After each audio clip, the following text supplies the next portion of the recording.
40 কি এখন নাকি আমরা চলে গেলে পারবে না? ওই যে আপনাদের যত টাকা কেনা তার উপরে একটু লাভ করবেন, ঠিক আছে?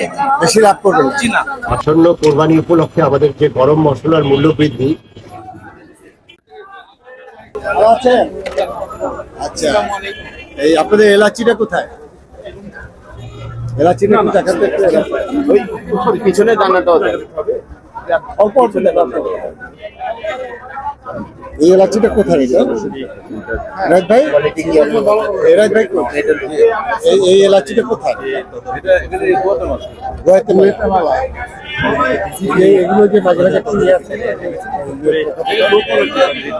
এটা কত করে বেচে? 3240 কি এখন নাকি আমরা চলে গেলে পারবে না? আপনি কিনেছেন কত? এটা 3220, মাত্র 20 টাকা লাভে বিক্রি করতেছে। আচ্ছা, আর ওইটা ভালোটা কত? অল্প অল্প অল্প অল্প এটা একটু সবুজ সবুজ না? এটা কত করে? এটা কত করে বেচেন? আপনি কিনেছেন কত? 3500। দারচিনি কত করে বেচেন? আচ্ছা, আর এই যে এই লবঙ্গ কত? এগুলো কিন্তু 1700 টাকা ছিল কয়েকদিন আগে। ঠিক আছে, আর জিরা কত করে আপনার? জিরা কি দুই রকম? এটা কি জিরা? কালো জিরা তুরস্ক। এটা কত করে? 920 টাকা। ইন্ডিয়াটা কয়? ইন্ডিয়াটা কয়? এটা সাদা জিরা, এটা ইন্ডিয়ান 600। এটাই বেশি চলে, এটাই বেশি চলে। ওই যে আপনাদের যত টাকা কেনা তার উপরে একটু লাভ করবেন, ঠিক আছে? বেশি লাভ করবেন না। কম্পিটিশন মার্কেট এখানে। এইটা এখন কত করে বিক্রি করছে? লবঙ্গ কত করে বিক্রি করছে? লবঙ্গ কত? 1380।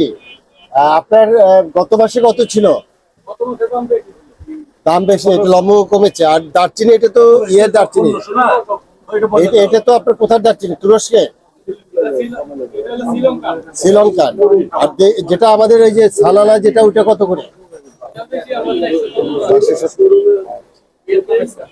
এরা তো ইয়েও বিক্রি করে, ইয়ের কাঠ, চন্দন কাঠ। আসন্ন কোরবানি উপলক্ষে আমাদের যে গরম মশলার মূল্য বৃদ্ধি, সেই বিষয়ে আমরা অনেকক্ষণ ধরে আলোচনা করলাম, অনেক ব্যবসায়ীদের কথা শুনলাম, তাদের প্রবলেমগুলো যেগুলো আছে সেগুলো আমরা নোট ডাউন করেছি। এবং সেখানে যে বিষয়টি আমি দেখলাম যে ব্যবসায়ীদের এই মূল্য নিয়ে তাদের অনেক ক্ষেত্রেই তাদের যৌক্তিক অনেক কথা আছে। সেই কথাগুলো যেগুলো আছে, আমাদের আপনারা জানেন যে আমাদের ডিউটির বিষয় আছে, আমাদের ডলারের ইস্যু আছে, সেগুলো আমরা নোট ডাউন করেছি এবং এটা আমি সরকারের কাছে তুলে ধরবো। কিন্তু আমাদের পক্ষ থেকেও ব্যবসায়ীদের কাছে আমরা একটা আহ্বান করেছি। আপনারা জানেন যে বাণিজ্য প্রতিমন্ত্রী মহোদয় নির্বাচনের পরে যে নতুন সরকার হলো এবং বাণিজ্য মন্ত্রণালয়ের মাননীয় প্রধানমন্ত্রী যখন বাণিজ্য প্রতিমন্ত্রণালয়কে দায়িত্ব দিলেন, তিনি কিন্তু দায়িত্ব পাওয়ার পরপরই মৌলভীবাজারে এসেছেন, এখানে বড় মিটিং করেছেন। সেখানে যেটি আছে, ব্যবসায়ীদের দাবি ছিল ভোক্তা অধিকার সংরক্ষণ অধিদপ্তর কিংবা বাণিজ্য মন্ত্রণালয় থেকে যে আমরা যে মনিটরিং করি, সেই মনিটরিং এর ক্ষেত্রে তাদের বক্তব্য ছিল যে এখানে সবকিছু ঠিকঠাক চলছে, যাতে এই মনিটরিং করে যেন হয়রানি করা না হয়। আমরা কিন্তু তখন ব্যবসায়ী নেতৃবৃন্দকে সেই দায়িত্ব দেওয়া হয়েছিল এবং সেই অনুযায়ী কিন্তু আমরা এটি অবজার্ভের মধ্যে রেখেছিলাম।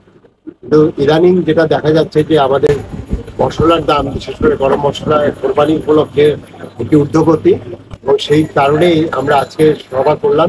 সেই সভায় যেটা দেখা গেল যে তাদের বক্তব্যের অনেক যৌক্তিক বিষয় আছে, কিন্তু তারপরে দেখা যাচ্ছে যে তারা অনেক ক্ষেত্রে কিছু ব্যবসায়ী তারা কিন্তু ডকুমেন্ট রাখছে না। এখন দাম বৃদ্ধির যে যৌক্তিক বক্তব্য, সেটি কিন্তু ডকুমেন্ট না রাখলে তাদের ক্রয় ভাউচার, তাদের ইম্পোর্ট এগুলো যদি না রাখে, তাহলে ধরে নেওয়া হবে যে তারা যে বক্তব্য করছে সেক্ষেত্রে অনেক কিন্তু দেখা গেল যে মুখে মুখে কথা। এরপরে আমরা আজকে এখানে যে একটা মশলার দোকানে, যেগুলো পাইকারি এবং ছোট বড় দোকানগুলোকে আমরা ভিজিট করলাম, সেখানে যে জিনিসটা দেখলাম যে বাইরে বেশি প্রচার হচ্ছে যে মশলার দাম খুব বেশি অ্যাবনর্মাল আচরণ করছে, ঊর্ধ্বগতি, সেটি কিন্তু আমরা অন গ্রাউন্ডে এখানে খুব বেশি এটি প্রতিফলন দেখলাম না। আর আমাদের বক্তব্য একটাই, সেটি হলো যে মাননীয় প্রধানমন্ত্রী নির্দেশনা দিয়েছেন বাজার মনিটরিং এর জন্য, উনি কঠোরভাবে নির্দেশনা দিয়েছেন, বাণিজ্য প্রতিমন্ত্রী মহোদয় সহ আমরা তাদের নির্দেশনা অনুযায়ী কাজ করছি।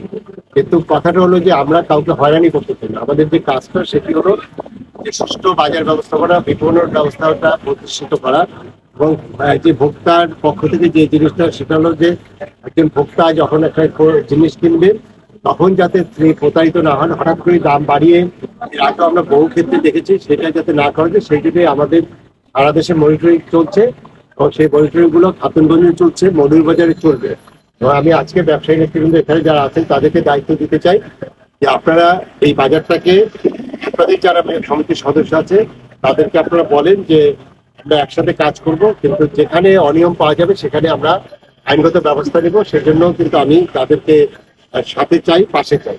এটুকুই আমাদের বক্তব্য। ধন্যবাদ আপনাদের সবাইকে। এবং আপনারা যে প্রচারগুলো করছেন সেটি কোনো একটা খুচরা একদম গ্রামের মধ্যে অথবা ছোট্ট একটা জায়গায় হয়তো এলাচি এখানে বিক্রি হচ্ছে 3600 টাকা, কিন্তু আপনি যখন 10 গ্রাম কেউ যদি এলাচি কিনে একটা পাইকারি বা খুচরা দোকানে, সেখানে কিন্তু আপনি হিসাব করলে 10 গ্রাম বা 50 গ্রামের মাল্টিপ্লাই করলে এটা কিন্তু দেখা গেল যে দামটা অনেক বেশি দেখায়। সেক্ষেত্রে আপনারা যে প্রচারগুলো করছেন আপনারা অনেক সচেতনভাবেই করেন, তারপরে একটু সচেতন হতে হবে।